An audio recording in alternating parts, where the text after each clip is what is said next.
अगर हम इंडिया में क्वालिटी सिनेमा की बात करें देन हमारे माइंड में सबसे पहला नाम साउथ का आता है।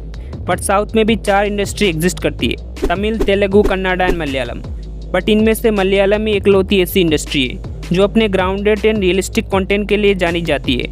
इकलौती ऐसी इंडस्ट्री जो स्टारडम से ज़्यादा स्टोरी टेलिंग में बिलीव रखती है, क्योंकि जहाँ बाकी industry mainly commercial masala and stardom को इम्पोर्टेंस देती है, वहीं मलयालम इंडस्ट्री अच्छी स्टोरी एंड टैलेंट को इम्पोर्टेंस देती है। इसीलिए बॉलीवुड से लेके हॉलीवुड तक इस इंडस्ट्री को अप्रिशिएट करता है। सो आज के इस वीडियो में हम यही डिस्कस करेंगे what makes Malayalam cinema special, जिसकी वजह से हर कोई इस इंडस्ट्री को पसंद करता है। देखो, normally Tamil, Telugu and Hindi cinema में हीरो हीरोइन को बहुत ही ग्लैमरस वे में दिखाया जाता है, जैसे कि हीरो हीरोइन को देखता है एंड देखते ही हीरो को हीरोइन से प्यार हो जाता है। एंड ये कोई बड़ी बात नहीं है, क्योंकि ये नॉर्मल लाइफ में भी ऑब्वियस है। बट द प्रॉब्लम इस कि हीरो हीरोइन को देखते उसे अप्रोच कर देता है एंड हीरोइन भी हीरो के प्रपोजल को एक ही बार में एक्सेप्ट कर लेती है, जो कि रियल लाइफ में कतई पॉसिबल नहीं है। ऑल्सो उनके क्रिंज गाने and over the top fights, यानी हीरो के एक मुक्के से ही विलेन फिजिक्स की माँ बहन करते हुए दूर जाके गिर जाता है, जो कि रियल लाइफ में पॉसिबल ही नहीं है। बट वहीं अगर हम मलयालम मूवीज़ को देखें देन वहाँ हमें ये सब क्रिंज हरकतें देखने को नहीं मिलते। ना तो हीरो के एक मुक्के से विलन जाके दूर गिर जाता है एंड ना ही हीरोइन हीरो के प्रपोजल को एक ही बार में एक्सेप्ट कर लेती है। अब प्रेमम का ही एग्जाम्पल ले लो, जिस वे में मूवी हमें लाइफ के बारे में बताती है कि कैसे समय के साथ पसंद बदलती है, वो चीज़ इमोशनली कनेक्ट कर देती है। अगर तुमने प्रेमम नहीं देखा है तो रिसेंट मूवी प्रेमालू ही देख लो। मूवी को देखते समय हम उस कैरेक्टर को फील करने लगते हैं, बिकॉज हम उस कैरेक्टर से खुद को रिलेट कर पा रहे होते। जैसे जैसे मूवी आगे बढ़ती है वैसे वैसे हम उस कैरेक्टर से और स्ट्रांगली कनेक्ट होते जाते हैं। एंड ऐसे मूवीज हमें यहाँ बहुत से देखने को मिल जाएंगे। ऑल्सो यहाँ ईच एंड एवरी कैरेक्टर को उतना ही इंपॉर्टेंस दिया जाता है जितना मेन लीड को, यानी बाकी इंडस्ट्री की तरह यहाँ साइड कैरेक्टर को साइड तक ही लिमिटेड नहीं रखा जाता। एग्जाम्पल के तौर पर प्रेमालू एंड आवेशम को ही देख लो। प्रेमालू में सचिन के कैरेक्टर को जितना इंपॉर्टेंस दिया जाता है उतना ही इंपॉर्टेंस अमल डेविस के कैरेक्टर को भी दिया जाता है। सिर्फ अमल डेविस ही नहीं बल्कि मूवी में जितने भी बाकी एक्टर्स हैं उन्हें भी उतना ही इंपॉर्टेंस दिया जाता है। सेम हमें आवेशम में भी ऐसा ही देखने को मिलता है। मूवी में जितना इंपॉर्टेंस रंगा एंड बाकी 3 कैरेक्टर को दिया जाता है उतना ही इंपॉर्टेंस अंबान एंड बाकी एक्टर्स को भी दिया जाता है, जिसकी वजह से मूवी देखते समय हम जितना कनेक्ट मेन लीड के साथ होते उतना ही कनेक्ट बाकी एक्टर्स के साथ भी होते। नहीं तो नॉर्मली मूवीज़ में हीरो हीरोइन को ही ज़्यादा प्रायोरिटाइज किया जाता है, बट मलयालम मूवीज़ में हमें ऐसा देखने को नहीं मिलता, क्योंकि यहाँ ईच एंड एवरी कैरेक्टर को इम्पोर्टेंस दिया जाता है। ऐसा इसलिए क्योंकि यहाँ हर एक कैरेक्टर को बहुत ही वेल क्राफ्टेड वे में लिखा जाता है। बाकी इंडस्ट्री की तरह यहाँ कैरेक्टर्स के पास कोई सुपर पावर नहीं होता जिसकी वजह से वो ओवर द टॉप चीज़ें करे। यहाँ कैरेक्टर को ह्यूमन बीइंग की तरह दिखाया जाता है जो रियल लाइफ में होता है। डेट्स वाई मूवी देखते समय हम उन कैरेक्टर्स को फील करने लगते हैं। अगर स्टोरी टेलिंग की बात करें देन वी ऑल नो कि मलयालम इंडस्ट्री कितना कंटेंट ड्रिवन मूवीज डिलीवर करती है। यहाँ मैं ऐसा नहीं बोल रहा हूँ कि बाकी इंडस्ट्री कंटेंट ओरिएंटेड मूवीज़ नहीं बनाते, ऑफकोर्स बनाते। अब तमिल इंडस्ट्री से महाराजा ही देख लो। मूवी की स्क्रीन प्ले इतनी बढ़िया है कि मूवी हमें एंड तक हुक करके रखती है। ऑल्सो तेलुगु से कार्तिकेय 2 एंड कन्नड़ा से कांतारा भी वेल डिमांड कंटेंट देती है, बट बहुत ही कम क्वांटिटी में, क्योंकि बाकी industry stardom culture and commercial appeal में बिलीव रखते हैं, वहीं Malayalam industry content oriented movies में बिलीव रखती है। देखो, लाइफ कोई मैजिकल ट्विस्ट के साथ नहीं आती कि हमें चीज़ों के बारे में ऑलरेडी पता हो। लाइफ इज़ सिंपल, जो हमें मलयालम मूवीज़ अपने यूनिक स्टोरी टेलिंग के साथ बताती है। Malayalam movies always focus fresh yet engaging narrative जो डीपली रिलेटेबल होती है। एंड सुषमा दर्शनी is the best example. Movie में हमें दिखाया जाता है कि एक लड़की रहती है जिसको दूसरों की लाइफ में झांकने की गंदी आदत होती है, बट उसकी वही आदत कैसे केस को सॉल्व कर देती है वो मूवी में जिस तरीके से दिखाया जाता है, दैट्स रियली अमेजिंग।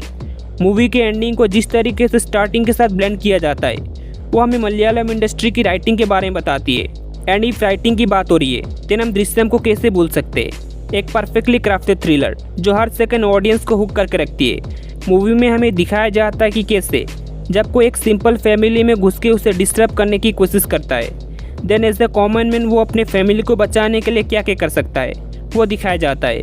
देखो, मूवी की स्क्रीन प्ले इतनी टाइट है कि जहाँ हमें लगने लगता है कि अब तो इसका खेल खत्म, वहीं राइटर्स हमारे मुंह में अनएक्सपेक्टेड ट्विस्ट मार के फेंकते हैं। हम जो सोच रहे होते हैं राइटर्स उससे 2 कदम आगे की सोच रहे होते हैं। एंड यही चीज़ इस मूवी को दूसरों से यूनिक बनाती है। इतना यूनिक कि हर इंडस्ट्री ने इस मूवी को रीमेक किया हुआ है। सिर्फ ये मूवी ही नहीं बल्कि इस इंडस्ट्री की आधी से ज़्यादा मूवी बाकी इंडस्ट्री ने रीमेक किया है, अब वो चाहे बॉलीवुड हो, कॉलीवुड हो या टॉलीवुड। मुझे मलयालम इंडस्ट्री की एक चीज़ अच्छी लगती है कि वो लोग एक्सपेरिमेंट करने से कभी भी नहीं डरते। दे ऑलवेज ट्राई कि ऑडियंस को कुछ नया ही डिलीवर करे। एग्जाम्पल के तौर पे आवेशम एंड मार्को को देख लो। यूजुअली हमें मलयालम इंडस्ट्री में ज़्यादातर कंटेंट ओरिएंटेड मूवीज ही देखने को मिलती है, बट आवेशम एंड मार्को के साथ उन्होंने कुछ नया ट्राई किया। आवेशम में उन्होंने जिस तरीके से स्टाइलिश वे में गैंगस्टर को प्रेजेंट किया, वही इसको बाकी टिपिकल गैंगस्टर मूवी से यूनिक बनाती है। अगर आप मार्को की बात करें, देन इससे पहले हमने कभी भी मलयालम इंडस्ट्री में इस टाइप की मूवी नहीं देखा था। ये तो आइडिया था कि मार्को ब्रूटल होने वाली है, बट इतना ब्रूटल मैंने कभी एक्सपेक्ट नहीं किया था। मार्को से पहले एनिमल एंड किल को मोस्ट ब्रूटल मूवी के तौर पे कंसिडर किया जाता था, but after watching Marco, animal and kill इसके सामने कुछ भी नहीं है। देखो, मलयालम मूवीज़ की बजट भले ही कम हो, बट क्रिएटिविटी टॉप नॉच रहती है। अब एग्जाम्पल के तौर पे दृश्यम को देख लो, जिसका बजट सिर्फ 5 करोड़ था, बट वहीं अगर हम रीमेक वर्जन को देखें, वही अजय देवगन वाला, जिसका बजट ऑलमोस्ट 40 करोड़ था।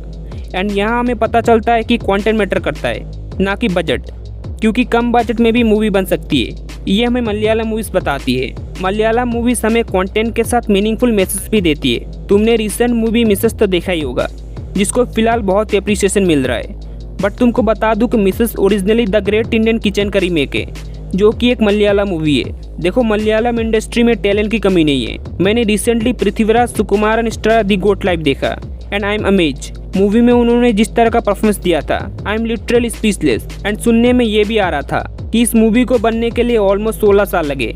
एंड ये चीज़ हमें मलयालम एक्टर के डेडिकेशन के बारे में बताती है। नहीं तो एक तरफ अक्षय कुमार जैसे एक्टर है जो साल में 4 फिल्में करते हैं, वही मलयालम एक्टर्स क्वालिटी में बिलीव रखते हैं। ऑल्सो वहाँ चीज़ों को ओवर द टॉप वे में नहीं दिखाया जाता, अब वो चाहे डायलॉग्स हो, सेटिंग्स हो या सिनेमेटोग्राफी। वहाँ की ऑलमोस्ट मूवीज रियल लोकेशन में शूट होती है, जो कि एक रियलिस्टिक एंड ऑथेंटिक वाइब देती है। अनलाइक बाकी इंडस्ट्री जो हेवीली सीजीआई पे रिलाई करते हैं, वही Malayalam industry realistic visual style में बिलीव रखती है। इवन क्रिस्टोफर नोलन तक सीजीआई पसंद नहीं करते, क्योंकि ये रियलिज्म को खत्म करती है। मलयालम इंडस्ट्री पहले से ही बाकियों से बहुत ही डिफरेंट अप्रोच लेके चलती थी। एंड अभी जैसे जैसे नए नए फिल्म मेकर्स आ रहे हैं, ये लोग आर्टिस्टिक सिनेमा को कमर्शियल सिनेमा के साथ ब्लेंड करके न्यू स्टाइल ऑफ सिनेमा को इंट्रोड्यूस कर रहे हैं। एंड ये चीज़ मलयालम इंडस्ट्री को और आगे ले जाने वाली है।